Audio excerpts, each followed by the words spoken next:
Plum Press is an Eastern European nonprofit translation press that does an amazing job translating a number of different Eastern European voices.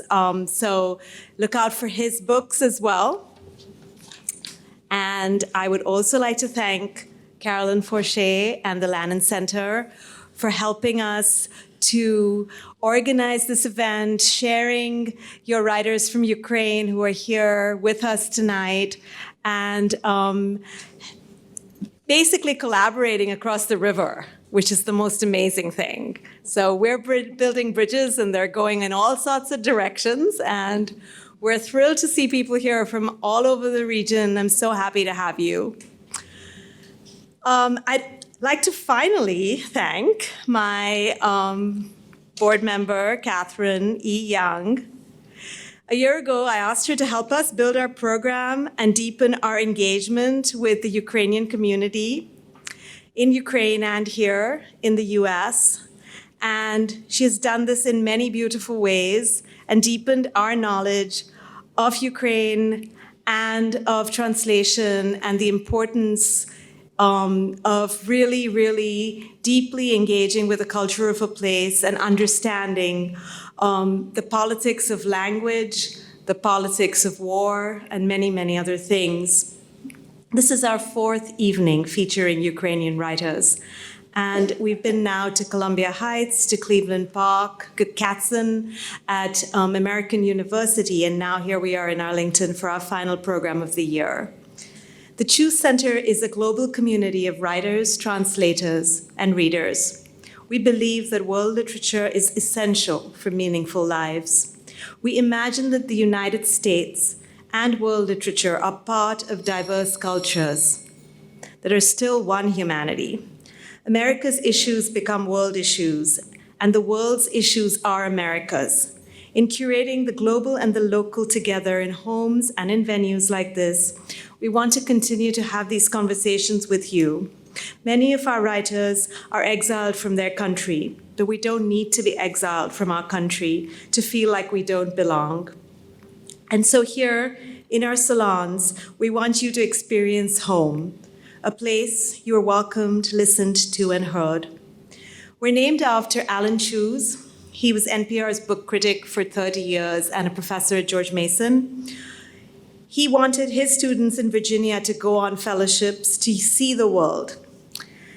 His own heritage was really interesting. He was the son of a Jewish immigrant from Ukraine who was in Stalin's Air Force and shot down in the Japan Sea, his father, Alan Cheuse's father.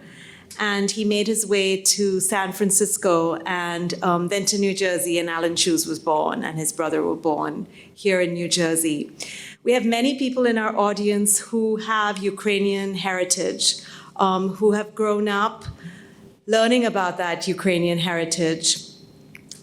And it isn't unlike any other heritage in that we all come from somewhere, and we're all a part of an amazing melting pot here in Virginia and elsewhere.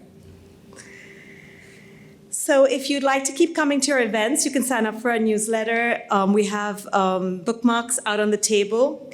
And I'm going to introduce our moderator for the evening, Catherine Young, and welcome our poets who are here, Boris, Lyudmyla, Ilya, and Carolyn. Thank you so much for coming. I know that Catherine is going to do such an incredible job that I don't want to keep standing here because she's going to take over and it's going to be amazing. Catherine is the author of the poetry collections Woman Drinking Absinthe and Day of the Border Guards. She served as the inaugural Poet Laureate for Arlington, Virginia. She's translated Russian language prose from Russia and Azerbaijan and poetry from Kazakhstan, Russia, and Ukraine. Her translations have earned international awards, including an NEA, amongst others. Her translations of the book Look at Him by Anna Strabanitz was awarded an honorable mention for the Helt Prize for Best Translation in Slavic, East European and Eurasian Women's and Gender Studies by the Association for Women in Slavic Studies. Catherine E. Young. Thank you so much, Ilya. Thank you, everybody, for coming out tonight. You know, I am lucky to have translated a little bit of the work of Lyudmyla Khersonska, one of our guests tonight. And so I am particularly pleased that the Cheuse Center, in collaboration with our friends at Mason Exhibitions, where we are tonight, Arrowsmith Press, and the Lannan Center, is bringing you our fourth program focusing on Ukraine in 2023.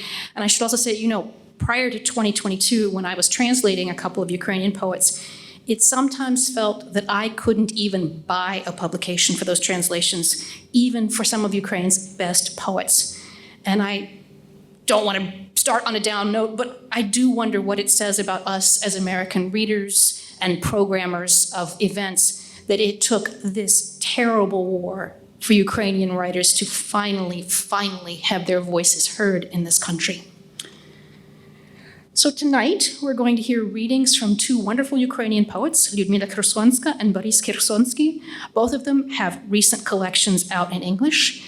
And we'll also hear readings from In the Hour of War, Poetry from Ukraine, which is a new anthology from Arrowsmith Press that includes the work of both Lyudmyla and Boris and 25 other poets.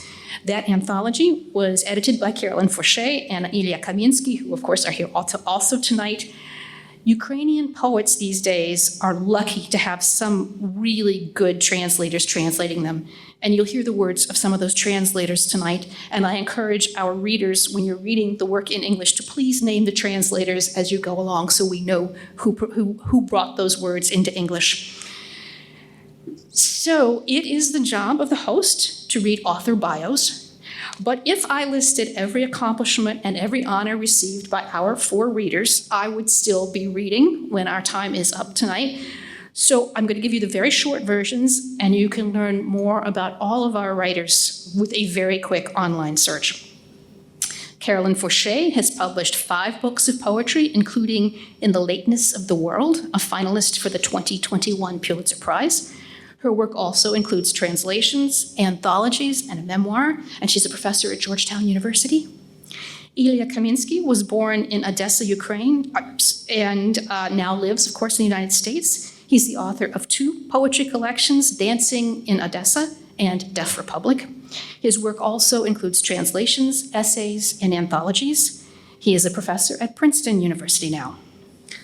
Boris Khersonsky was born in Chernivtsi and has lived in Odessa for many years. A psychiatrist as well as a writer, in Soviet times, Khersonsky was part of the samizdat movement that some of you may know, which disseminated alternative, nonconformist literature through unofficial channels because it couldn't be published officially. He is the author of at least 17 collections of poetry in Russian and Ukrainian. Is that right? More? Okay. And in English, More. Okay. In English, he recently published the bilingual collection, The Country Where Everyone's Name is Fear, which is a joint collaboration with his wife, Lyudmyla Khersonska, who's also here with us. Lyudmyla lives in Odessa. Her work has received several literary awards, and her poems have been translated into Lithuanian, English, and German. In the US, her work has been published in such journals as The Nation, Tikhon, and Plowshares. She's the author of 4 collections in Russian, and her most recent collection in English translation is Today is a Different War. The anthology that we're going to be reading from tonight, which, by the way, is published by a small press. If you feel the desire to buy the collection, it's for sale. Your dollars in buying these collections directly support the creation of more work in translation and directly support these writers. Small presses operate on a shoestring. So if you feel so moved, this would be a really good one to support because they have been bringing out multiple collections of Ukrainian poets recently. I also want to say just very quickly that, and our readers will be around after the reading is over to sign your books if you would like them signed. Just a reminder to everybody, if you have not already done so, please put your phone in poetry listening mode so that we don't hear your ringtone in the middle of a poem. I've been to a bunch of readings recently where that has happened. So we're going to hear from but all of our readers tonight, and I believe we're starting with Ilya, yes? Okay, please welcome Ilya Kaminsky.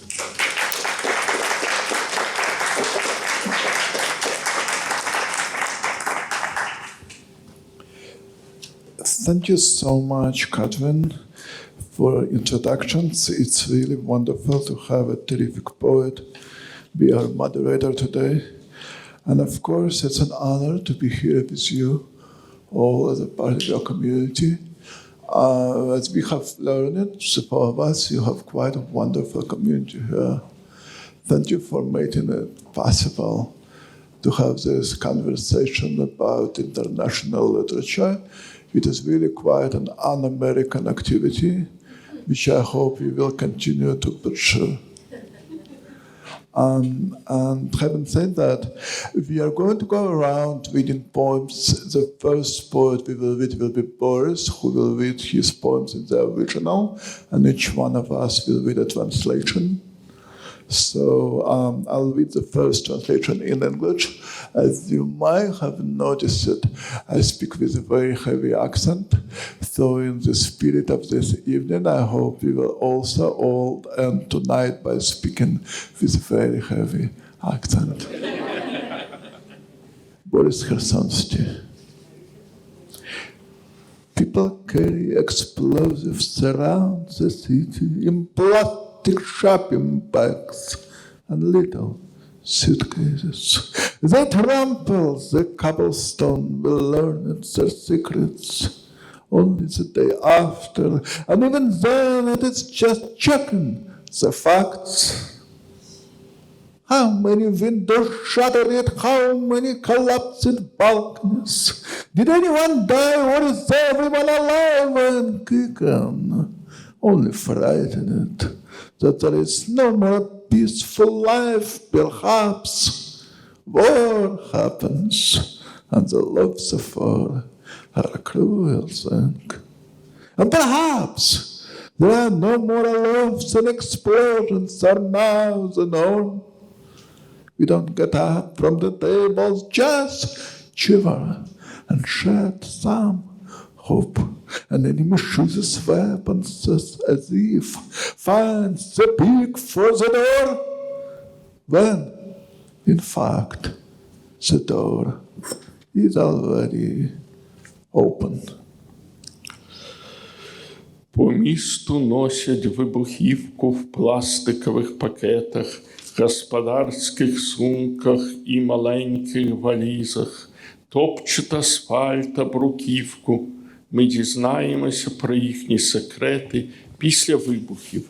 І це життя у політичних кризах. Скільки вікон вибито, скільки балконів упало. Є вбиті, чи всі живі, здорові, тільки налякані тим, що мирного життя вже не стало. Трапилася війна, а закони війни суворі. Або їх просто немає, і вибухи вийшли в звичку. Не встаємо із-за столу, тільки здригаємося та дивимося похмурніше. Ворог вбирає зброю, як злодій підбирає відмичку. А двері і так відчинені, якщо казати точніше. I would say that as Ilya, I speak in Ukrainian in accent, with accent. When I speak English, it is Russian accent. When I speak Russian, it is Jewish accent. And when I speak Ukrainian, it is Halitia accent. And it is true. And only language I probably could speak. Without language, I haven't learned. So I beg of pardon.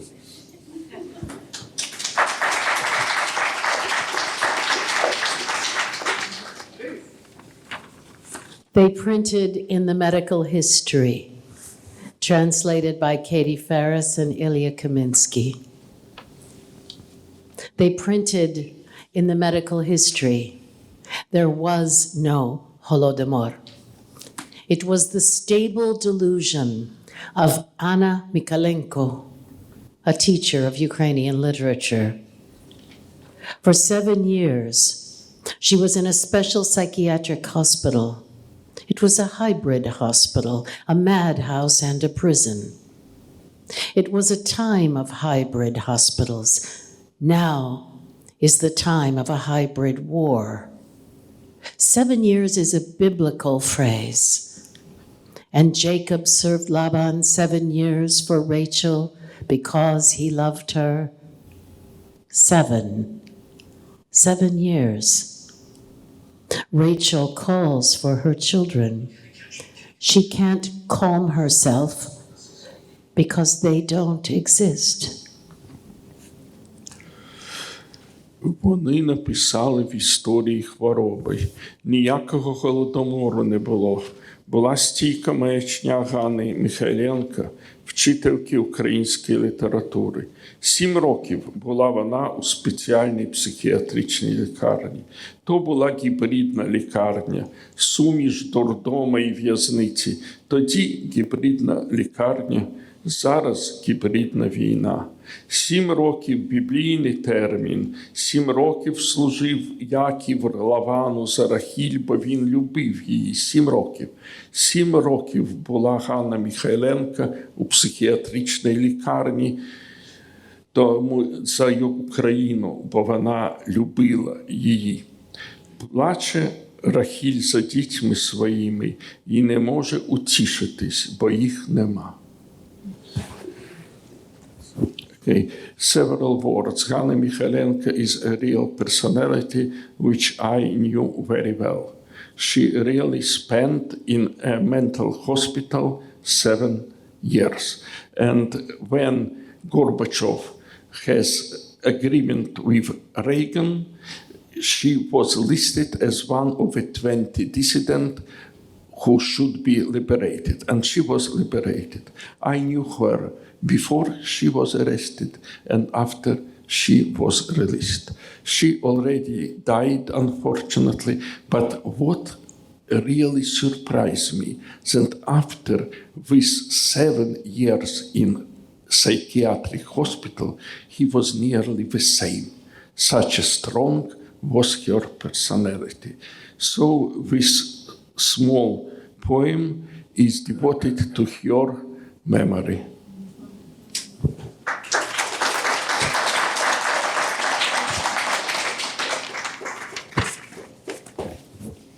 The devils have come, and they say we are angels. The hangmen have come, and they say we are brothers. They say we have come from the light, but in truth, they have come from the darkness. Did you really trust them, my country? Will it really be like this forever? That you will carry bastards in your basket to doze off in the dirt and awaken to fire? Why don't you respond? Why so silent? Translated from Ukrainian by Amelia Glazer and Yulia Ilchuk.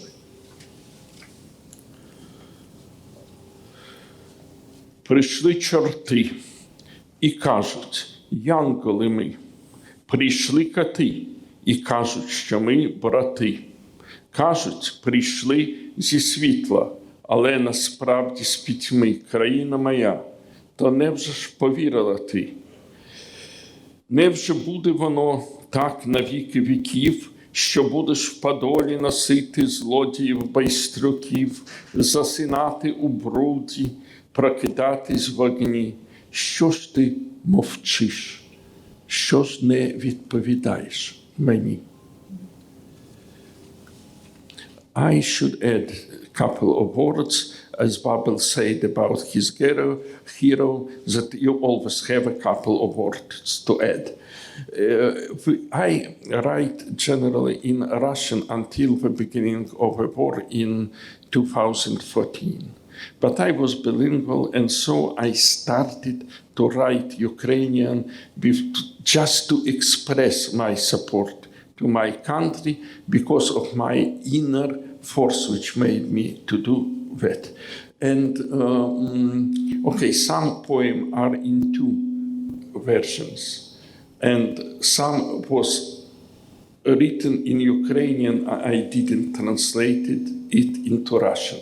This is one of such poems.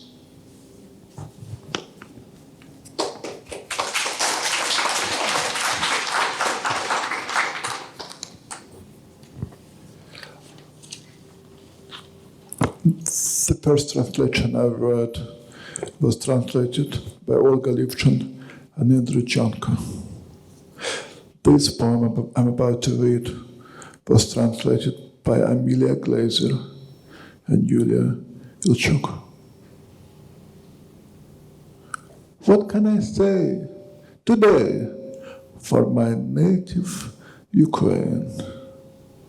What can I say today for myself? So, you're like an instant takeoff that leaves no coffee grounds dissolved in the abyss. And the abyss says, I won't forgive you. Not for your jokes, your grief, your indignation, because I look at you, but I cannot see you. And your life is like an electric current. Що я можу сьогодні сказати про рідну країну? Що я можу сказати про себе сьогодні? Душе моя, ти як кава без кофеїну, що без залишку розчинена у безодні. І безодня каже, я тебе не пробачу, ні жартів твоїх, ні гніву, ні суму, бо дивлюся на тебе, але тебе не бачу. І життя твоє щось на кшталт електричного струму. Thank you.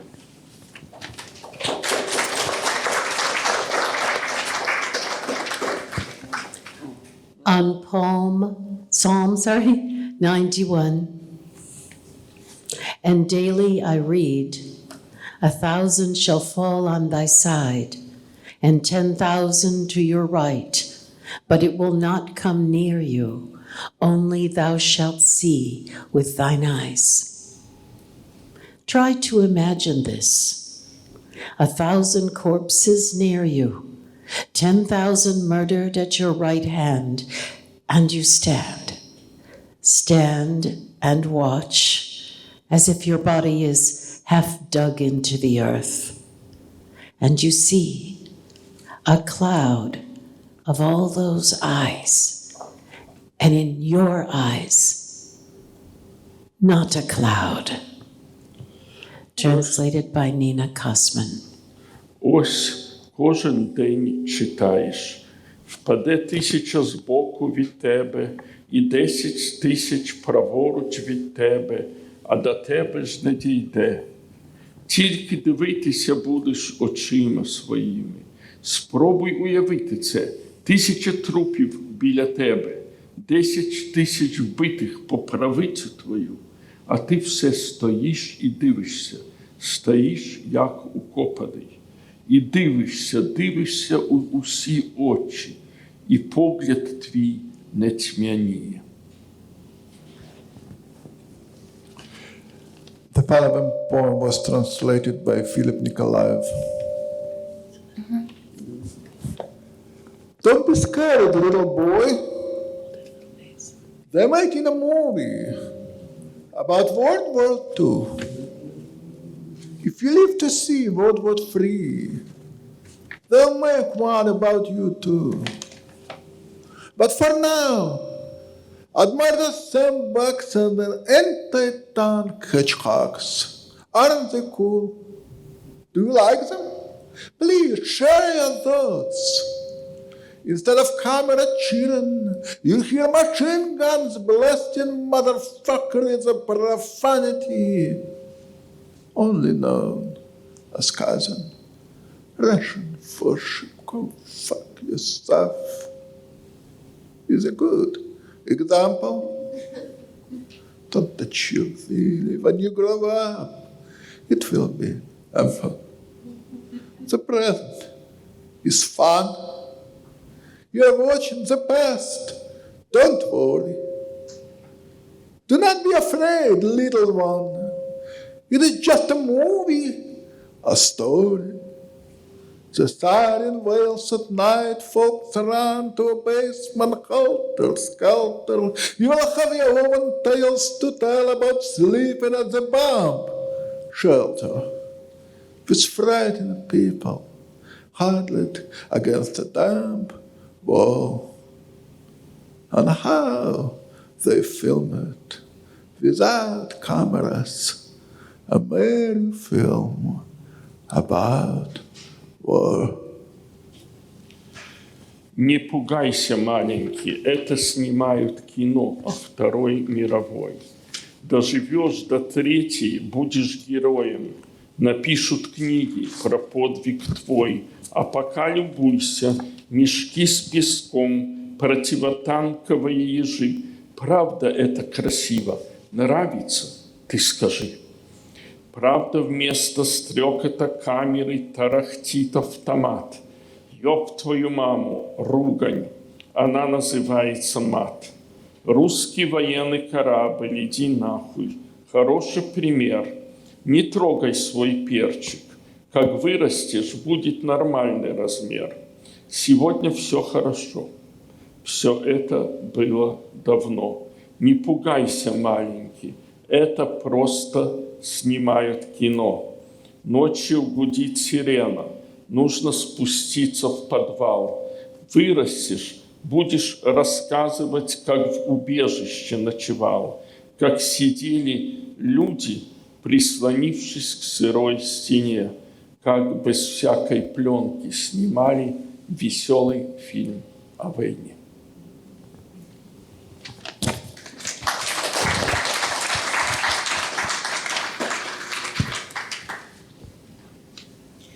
She dreamed of a humanitarian convoy. She dreamed a humanitarian convoy entered the city, covered with a sheet, head to toe. She sleeps, tucking her knees, always on her right side, while a wall watches her back. This is how one sleeps in the time of humanitarian wars. This is how in all times all tribes sleep, waking only from silence. Silence is a threat. During silence, do not open your door. There they are, humanitarians, with their inverted eyes. Translated by Вальжина Морт. Ночью ей снилось, что ввели гуманитарный конвой. Она спит, поджав ноги к животу, укрывшись простыней с головой. На одном и том же правом боку, укрывшись стеной со спины, так, как спят во времена гуманитарной войны. Так, как спят во все времена, все племена, просыпаясь только от тишины. Тишина страшна. Во время тишины нельзя открывать ворот. За ними гуманитарные человечки с головою наоборот. A country in the shape of a puddle. A country in the shape of a puddle on the map. Any country is an easy target in March, in June, July, August, September, October, as long as it rains and maps litter the street. Stop, who goes there? General oaken knees, red square of his naked chest shines the way, and behind him a half shadow, half man, half orphan, half exile, whose mouth is as coarse as his land, double land, where every cave is at war. Do you say there won't be a war? I say nothing. A small gray person cancels this 21st century, adjusts his country's clocks for the winter war. Translated by Вальжина Морт. This poem was written in 2014 when Russia annexed the Crimea. And of course, we had no idea of what would happen to our country in 2022 when a small gray person kindled the 21st century. Страна как лужа лежит на военной карте. На любую страну нападают в марте, июне, июле, августе, сентябре, октябре, пока дождь за окном и карты лежат во дворе. Стой, кто идет, генерал на ватных ногах, за ним человек без мира, а миру швах, миру шах, и мат трехэтажный, мат запрещен, так и будет мир на грани войны пещер, чемодан, чистилище, ад, перед ним вокзал. Кто сказал, что войны не будет? Никто не сказал. Маленький серый человек отменил 21 век, перевел стрелки страны на зимнее время войны.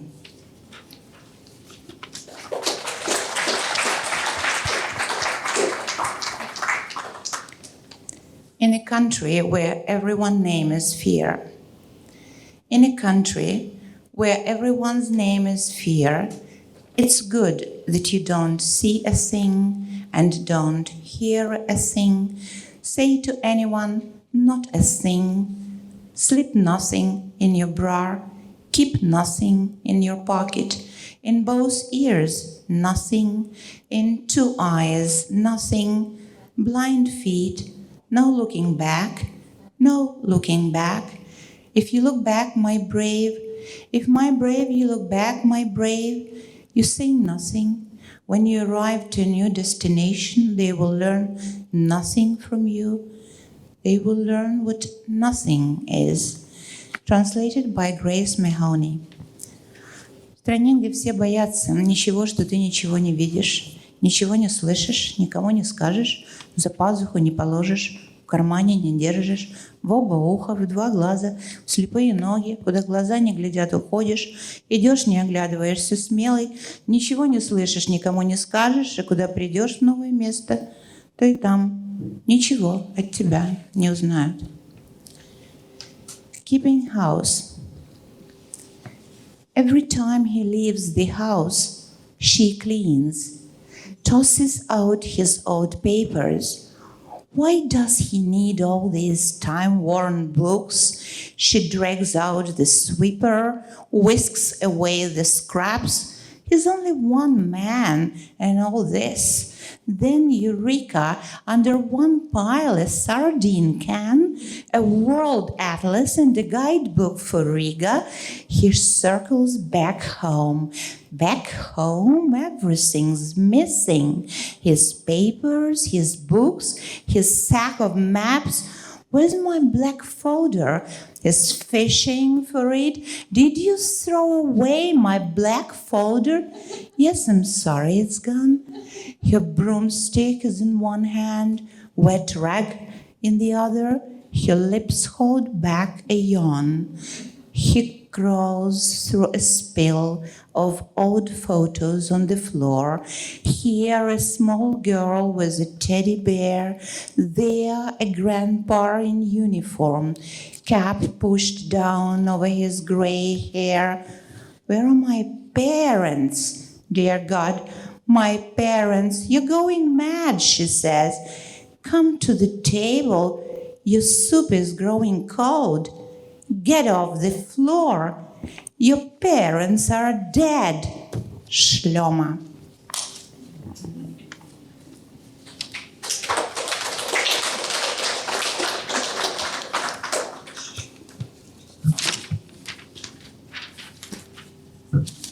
Уборка. Каждый раз, когда он уезжает, она убирает в дому. Выбрасывает старые вещи, бумаги, книги.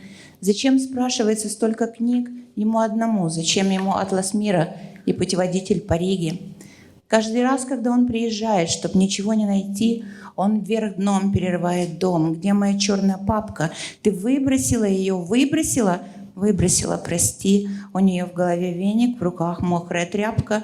Она хлопочет на кухне, муж сидит на полу. Суп уже остывает, а муж не идет к столу, ползает среди старых фото, выпавших из альбома. Вот девочка с Мишкой, вот дедушка в кителе. А где мои родители? Господи, где родители? Совсем сошел с ума. Твои родители умерли, Шлема.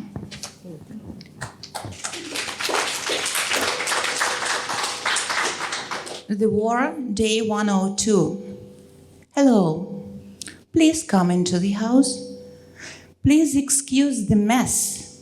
Yesterday a missile flew into the kitchen, piercing through several floors. It's inconvenient, nothing can be cooked. There was a stove here, a table there, with a small embroidered tablecloth. Don't take off your shoes.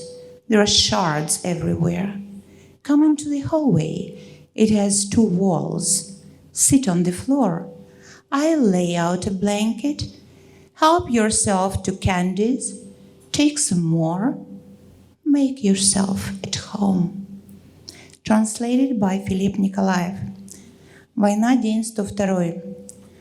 Здравствуйте. Проходите в дом. Ничего, что не убрано. Вчера в кухню прилетела ракета, пробила несколько этажей. Неудобно, ничего нельзя приготовить. Вот тут стояла плита, там был столик, небольшой, с вышитой скатертью. Не разувайтесь, тут повсюду осколки. Проходите в прихожую, где 2 стенки. Садитесь на пол, я постелю одеяло. Угощайтесь конфетами, берите добавки. Чувствуйте себя как дома.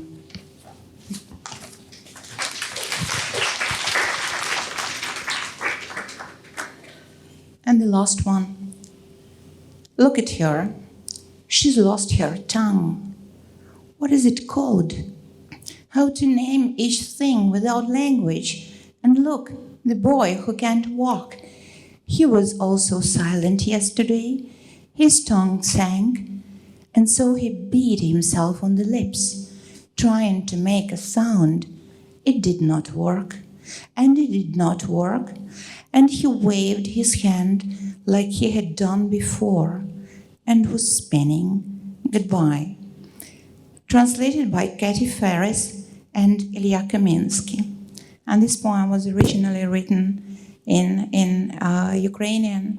Actually, I'm a Russophone poet. I was raised up in the Soviet Union, so my mother tongue is Russian. My poetry is in Russian. My poetry is very much against present Russia, against Putin's Russia, and very seldom, I would say, I do poetry in Ukrainian, and hopefully I will be able to do both within a couple of years. Дивіться на неї, вона втратила мову, якою це все називається. Без мови ніяк не назвати. Хлопчик каліка не може ходити.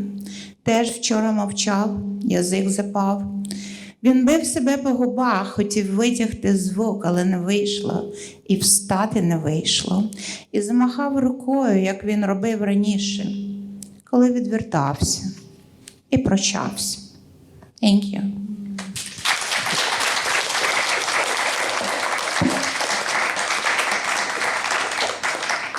In the days immediately following the full-scale invasion of Ukraine on February 24th, 2022, we managed to a couple of American poets and Ilya Kaminsky. We got together with poets in Ukraine, and we Zoomed with them. You all know Zooms. And there we were, all of us in our little window of the apartment house of war. And they were, some of them in cities that were already under attack, and some of them were in cities not yet under attack. But what we wanted to do was just read poems to each other and talk. And I remember it was dark, and we didn't know whether the internet connection would hold or not. We did it several times in those days, and it wasn't long after that that we had the idea to make this anthology. And so Ilya and I we were able to do this in 8 months. And it isn't arranged according to birth date or alphabetical order. It's arranged as if one poet wrote it. And so it tells the story of, some of the story of Ukraine. So it has 25 Ukrainian poets, including Boris and Lyudmyla. At the first Zoom meeting, I knew I would have to say something, and I wanted to prepare. And so I wrote a little message to say, and it eventually, this little message, and I still think it's a message, got considered a poem. It was translated as a poem. So I guess it now is a kind of a poem. I still think it's a message. This is what I wrote for the first Zoom. If there is ink for this hour, if there is something to say, to write that would send the tanks, the convoys and transports into reverse on the roads they have rutted, send them back to the borders they crossed, send them back, and the hours too that have passed since dawn on the 24th day of the second month. Send those hours with them, and the enemy soldiers dragging with them their crematorium and the corpses of their fellow soldiers they have left behind, and their own wounded. Send them back if there is ink, if there is something to write that would raise the cities from the ruins, the apartment blocks, hospitals, schools, that would put the cities back as they were. I would give everything to fill my pen with it. It was translated into Ukrainian by Oksana Lutz, but Askold isn't here to read it, so I think we won't hear it in Ukrainian. I would like now to just share two poems from the anthology by other poets in the anthology. And the first one is a poem by Leszek Panasiuk, and it's translated by Katie Ferris and Ilya Kaminsky. In the hospital rooms of my country, letters of the alphabet go to war, clinging to one another, standing up, forming words no one wants to shout, sentences that are blown by the mines in the avenues, stories shelled by multiple rocket launches. A Ukrainian word is ambushed through the broken window of the letter A. Other countries watch how the letter E loses its head, how the roof of the letter M falls through. The language in a time of war can't be understood. Inside this sentence is a hole. No one wants to die. No one speaks. By the hospital bed of the letter E lies a prosthesis it's too shy to use. You can see the light through the clumsily sewn up holes of the letter theta. The soft sign has its tongue torn out due to disagreements regarding the etymology of torture. There is too much alphabet in the hospital rooms of my country. Too much alphabet. No place to stick an apostrophe. Paint falls off the walls, showering us with words incomprehensible, like men who, in wartime, refuse to speak. And this second one, thank you. The second one is written by Serhiy Zhadan, who is kind of a rock star. He's actually a rock musician in Ukraine. And he spent a lot of the early months of the war driving supplies around the country. So this is his poem. It's translated by Verlana Skach and Wanda Phipps. It's called Take Only What Is Most Important. Take only what is most important. Take the letters. Take only what you can carry. Take the icons and the embroidery. Take the silver. Take the wooden crucifix and the golden replicas. Take some bread, the vegetables from the garden, then leave. We will never return again. We will never see our city again. Take the letters, all of them, every last piece of bad news. We will never see our corner store again. We will never drink from that dry well again. We will never see familiar faces again. We are refugees. We'll run all night. We will run past fields and sunflowers. We will run from dogs, rest with cows. We'll scoop up water with our bare hands, sit waiting in camps, annoying the dragons of war. You will not return, and friends will never come back. There will be no smoky kitchens, no usual jobs. There will be no dreamy lights in sleepy towns, no green valleys, no suburban wastelands. The sun will be a smudge on the window of a cheap train, rushing past cholera pits covered with lime.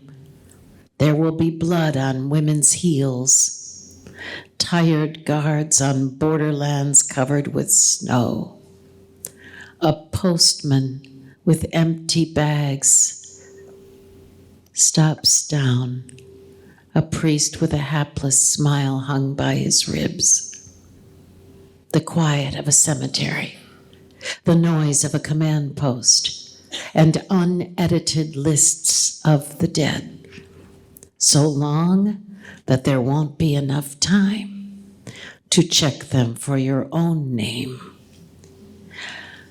I would like to just say one thing. It's a very vulnerable time for Ukraine.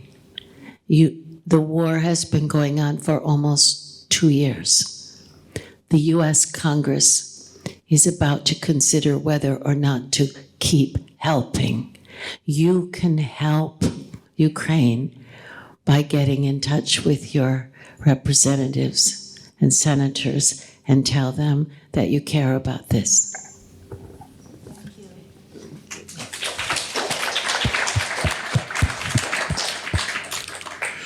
Thank you, Carolyn, and thank you also for being so active in this past 2 years and also in this past many decades, helping others. Thank you. And of course, thank you for your own poems and translations. So when we were putting, thank you. When we were putting this book together, we wanted to have a mix of poets from different parts of the country and also from different backgrounds. So, for example, the first poet Carolyn read, Lesiuk Panasiuk, he is a relatively little-known younger poet, but we like the poem, so we thought, why not put it at the very front of the book so more people learn about this poet's work. And this poet had an interesting story. He comes from a little town outside of Kyiv called Bucha, and you might have heard the name in the news, unfortunately.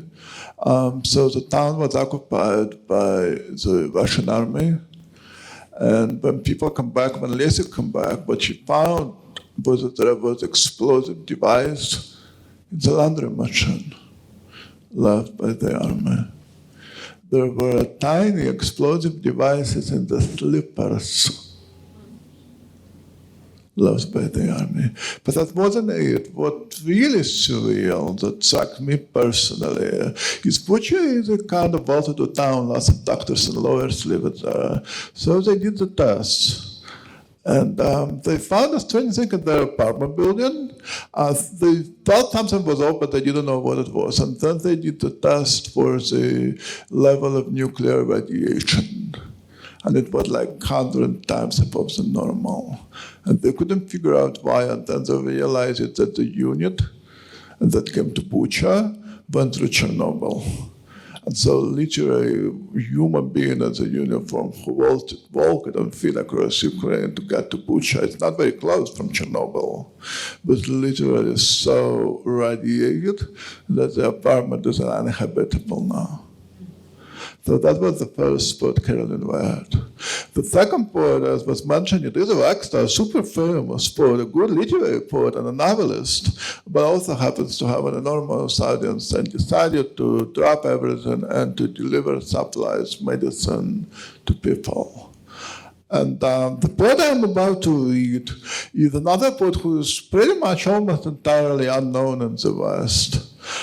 It's a longer poem, so bear with me. This is a person from Kharkiv, who's the city that was continually bombed for months. And this poet, Dmitry Bliznuk, which Kerry Ferris and I translated the piece, we did it because not so long before he wrote a poem, he literally had to bury his neighbors in his front yard because the cemetery was bombed.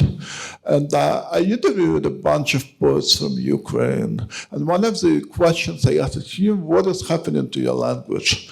And at that time he said, I'm refusing all the metaphors. I just want to do the documentary kind of poetry because I don't believe in prettiness anymore. And then he sent this poem, and it is full of metaphors, entirely made out of metaphors alone for 3 pages. And I'm like, well, what is happening? And he said, we had a heavy night, and I didn't know how to describe it in normal documentary language, and the only way I can say it was through this kind of figurative speech. So that is the poem. Take immortality, God, but give it the first line. Take immortality, God, but give me this cold apple cellar. Take souls and other toys, but let us live. Not Adam and not Eve, not your sons, my sons' life. That hole in the cellar with a wooden floor is a promised land. But no, we need cement floors and the smell of cats and mattresses and a bunch of solid blankets. The city breezes, though they poke us with missiles needlework. Watch. A tailor makes a city, a headless costume without hands. This is your human being, God, and not a retail display mannequin. This future is a door of mud glass, the color of red diamond. This door opens inside my chest every moment. Each breath in, it's a breath out, sometimes faster, sometimes not at all. In a time of war, the future jumps out like a frog, no, a grasshopper. 1 second, and there is nothing, no future, just emptiness, pulsating. In a peacetime, the apocalypse Azov is a measured strokes. But now the matisse of a grumbling Cheuse on us. And our land is decorated with bloodied fragments of cement walls. I see a soldier's head diving in snow after my neighbor Miss Valia. The murderers are lit from the inside by the saliva of their sick ideas. I see them 12 miles off. As those jump like pebbles on thick ice, the breast turns into a white seaweed. We are holding hands, while night hungry like an animal sniffs at balcony's eyes, waiting, is anyone here alive? The walls of this town are tossed out of the ground with their roots. The staircases are torn up like unfinished poems. the body, and the asphalt is black rat sleeping bag. Is that a person? I don't know. Is that a person? The evening jumps. We have no place on this earth, you and I, God. But you can drown in the sea of blood, sea free of people. Watch the centipedes of tanks crawling on their mechanical knees. Won't swallow this street, that street, this street. So that is Dmitry Bliznyuk from Kharkov. And the other thing that we wanted to do, which kind of came almost accidentally, but there's a story behind this inclusion. The poet is Ilya Kaminsky, who is by now a kind of modern classic of Ukrainian poetry. He died before the full-scale invasion, but people in Kiev spent weeks in a subway station underground because there's not enough bomb shelters. And so people need to do something, and some of them wrote books for them or poems. And his poems, I was told, were the ones that people often brought. So this is a poem that we wanted to include in the book from this poet. Ilya Kaminsky, translated by James Bratsfeld. And he's an interesting poet. He's kind of a fairy tale-ish poet that uses naive word for kind of a dream speech. Song 352. When you need to warm yourself, when you're hungry to share a word, when you crave a breadcrumb, don't go to the tall trees. You will not be understood there though their architecture achieves cosmic perfection. Transparent smoke winds from the chimneys. Don't go near those skyscrapers. From the 1,000th floor, they might toss snowy embers on your head. If you need warmth, it is better to go to the snowbound garden. In the farthest corner, you will find the lonely heart of the horseradish. Yes, it is there, the poor heart of a horseradish. Is there a light on the inside? Yeah, he's always at home. Knock at the door of the horseradish. Knock at the door of his heart. Knock, he will let you in.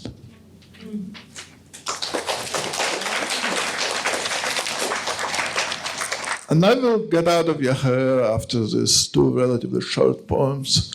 The first one is called Author's Prayer. Author's Prayer. If I speak for the dead, I must leave this animal off my body. I must write the same poem over and over. For an empty page is a white flag of their surrender. If I speak for them, I must walk on the edge of myself. I must leave a blind man could run through the rooms without touching the furniture. Yes, I live. I can cross the streets asking what is it. I can dance in my sleep and laugh in front of the mirror. Even sleep is a prayer, Lord. I will praise your madness, and in a language not mine, speak of music that wakes us, music in which we move. For whatever I say is a kind of petition, and the darkest days must I praise. All right, and the final poem from me is called We Lived Happily During the War.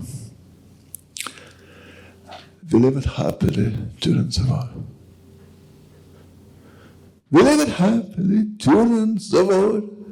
And when they bombed other people's houses, we protested.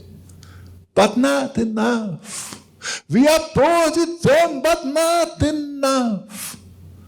I was in my bed. Around my bed, America was falling. Invisible house by invisible house by invisible house. I took a chair outside and watched the sun. In the 6th month of a disastrous rain, in a house of money, in a street of money, in a city of money, in a country of money, our great country of money, we forgive us, lived happily during the war.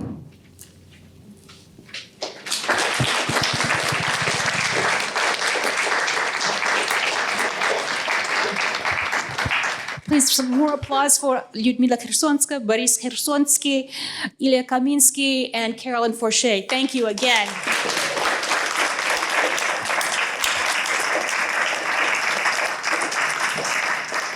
And maybe in your heads, also a little a prayer of thanks or a clap of thanks for the translators who aren't with us tonight, but who brought us all of these marvelous words.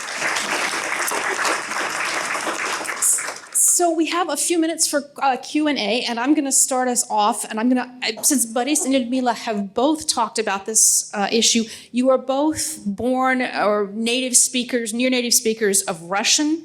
And after the invasion in 2014, as Boris pointed out, he made a determined point of speaking up and saying, I will no longer write in Russian and I won't speak in Russian, and I think he won't even teach in Russian, correct? And Lyudmyla is also working to also now write in Ukrainian. But for us, and many of us in this room are poets, language is our tool. It's our stock in trade. It's how we make sense of the world. So my question is, how is it for you, first as human beings, but also as poets, to find that native language, that language of home and family and friendship and heritage, now changed, I'm speaking of the Russian language, now changed into the voice of aggression and enmity? And I also have a related question, which is, how has changing your language, that is the language in which you write, how has that changed or not changed your own writing as poets? Well, it's a difficult question. We are very often asked this question, and the answers can be different all the times. Like, language is not just a tool. It's part of you. It's what you're born with. It's like a nose or a ear or birthmark. Like, it's there. You cannot just change it. You cannot switch to another language unless, like, you're a teenager and you have learned another language. It's not that easy. And of course, it's very difficult to be in peace with this language at present. And sometimes we have a conversation with this language like a dialect, but even this dialect is in the same language.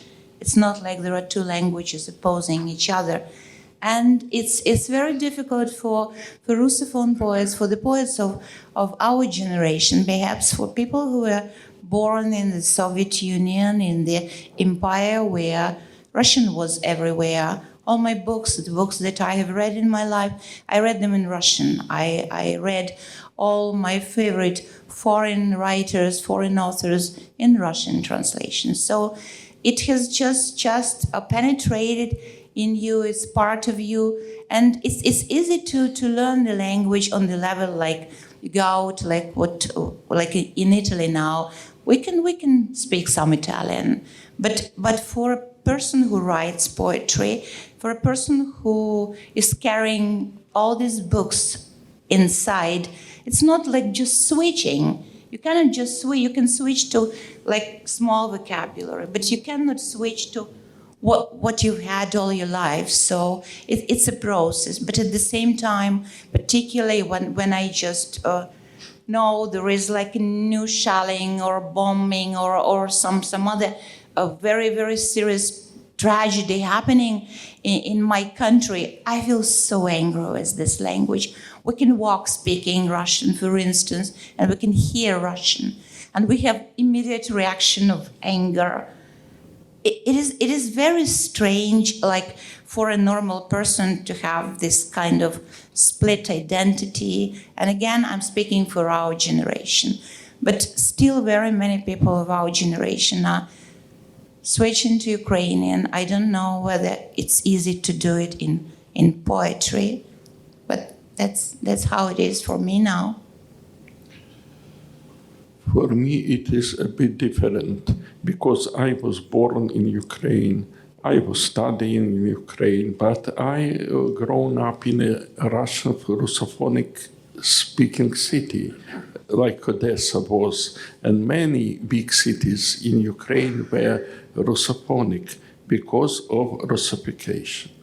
Actually, one of my friends say that if somebody defend Russian language, I am sure that his grandmother and grandfather didn't speak Russian. And for Odessa is totally right, because actually my grandmother and grandfather spoke Yiddish, and so they were forced to switch into Russian to survive in Soviet Union. As for me, Russian was only available language, but in school I started to learn Ukrainian. You can't imagine what a bad poems were taught in the Soviet school. It was about Communist Party, about greatest leader of world proletariat, V.E. Lenin. Actually, I saw a portrait of Lenin in university on the wall. So I feel that probably Lenin is still alive, as it was a song. And we, in Soviet time, changed this song like Lenin is still alive. Lenin